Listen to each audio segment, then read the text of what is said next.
3 livros que mudarão a sua vida. E não vai ter volta. Vai mudar para sempre. Eu não quero afirmar que a sua vida já não seja boa. Simplesmente ela vai melhorar ainda mais. Relembrando aquela célebre frase do Mário Quintana. Abre aspas.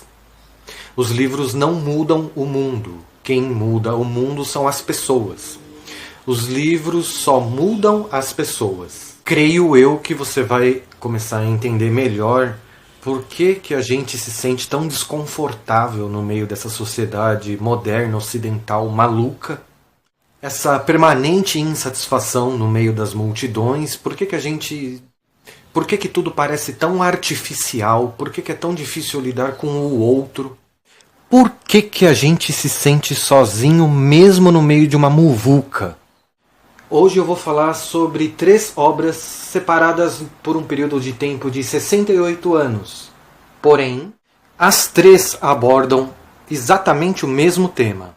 A inadequação de alguns indivíduos em meio àquilo que se convencionou chamar de sociedade. Sou o Rafael Marmota, sou professor de literatura, trabalho numa ONG de proteção animal, dou aulas particulares de redação. Se você tem a intenção de prestar o Enem de 2020, entre em contato comigo que eu posso te ajudar.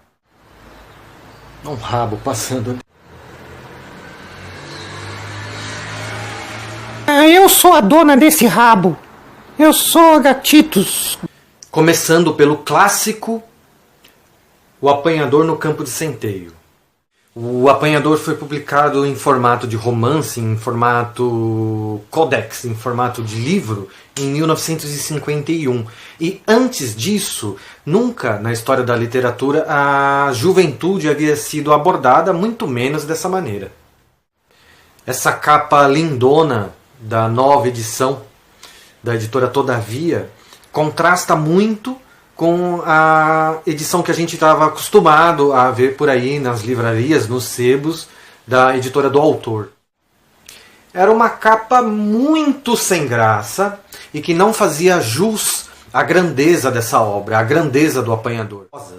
Vira e mexe você via, encontrava, se deparava com essa edição de capa cinza nas livrarias, nos sebos. Eu me lembro de me deparar com vários vendedores de livros carregando edições cinzentas do Apanhador no Campo de Centeio e vendendo nos sebos, vendendo nas livrarias.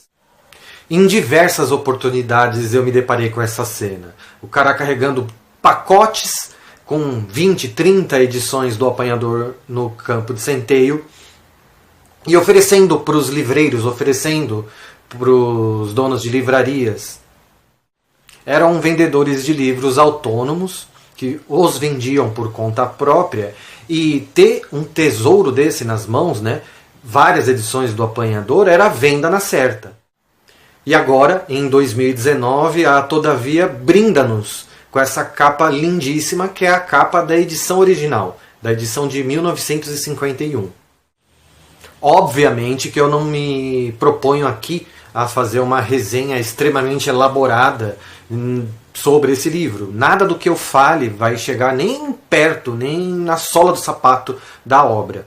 É o primeiro livro, talvez na literatura mundial, a abordar o tema adolescência de uma maneira espontânea, de uma maneira sincera, de uma maneira honesta.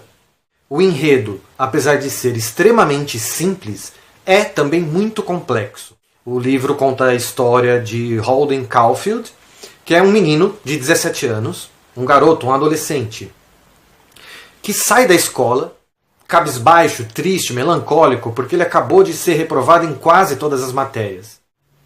No trajeto para casa, Holden começa a revisitar as suas convicções, a confabular, principalmente a ruminar as suas críticas em relação à sociedade, em relação a tudo o que o mundo capitalista, digamos assim, ou a sociedade organizada ocidental dita que é o correto. Eu nunca fiz uma lista dos melhores livros que eu li na minha vida, mas se eu fizesse, com certeza absoluta, O Apanhador no Campo de Centeio teria um lugar reservado.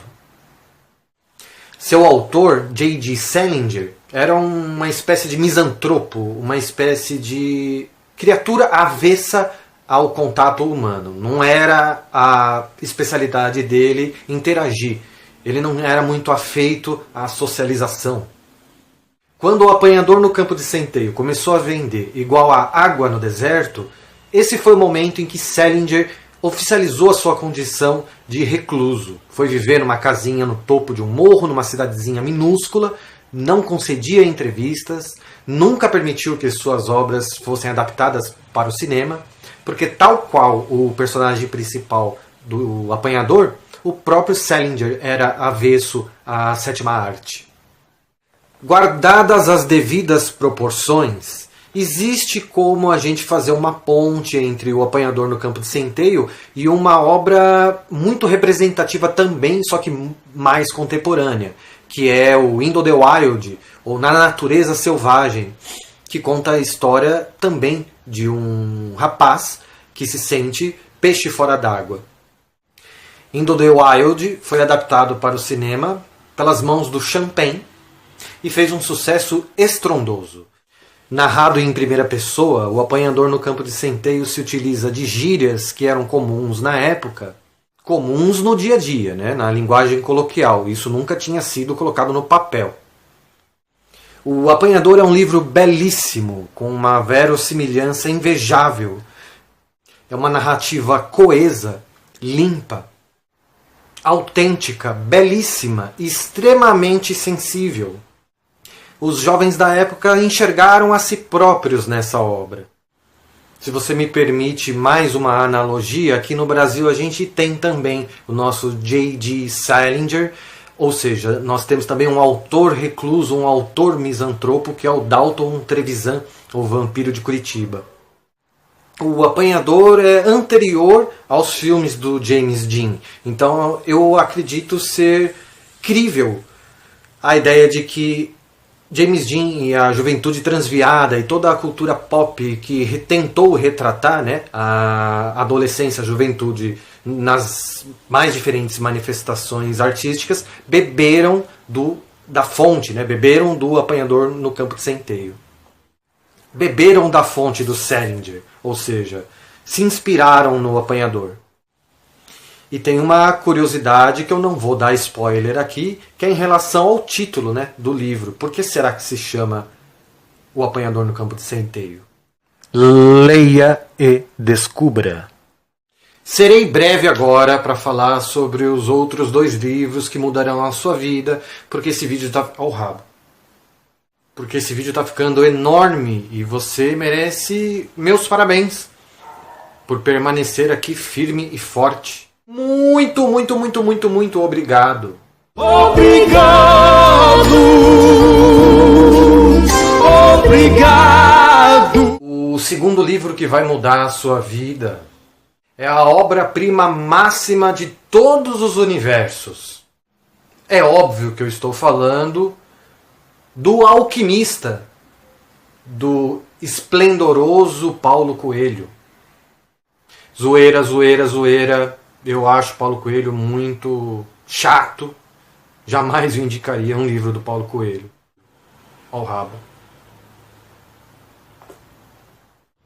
O segundo livro que mudará a sua vida é A Vegetariana, de Han Kang.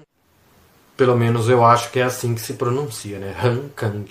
A protagonista também se sente deslocada, ela também se sente um peixe fora d'água, ela não aguenta mais a mesmice, não aguenta mais os lugares comuns. Ela se encontra literalmente de saco cheio com a previsibilidade do seu dia a dia.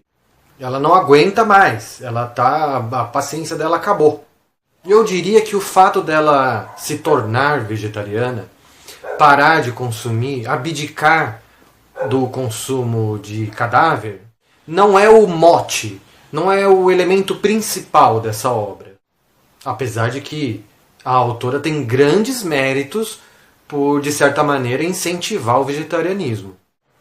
Toda e qualquer obra que verse sobre o vegetarianismo, independentemente do suporte, seja livro, peça de teatro, seriado, filme, será sempre bem-vinda e os animais agradecem.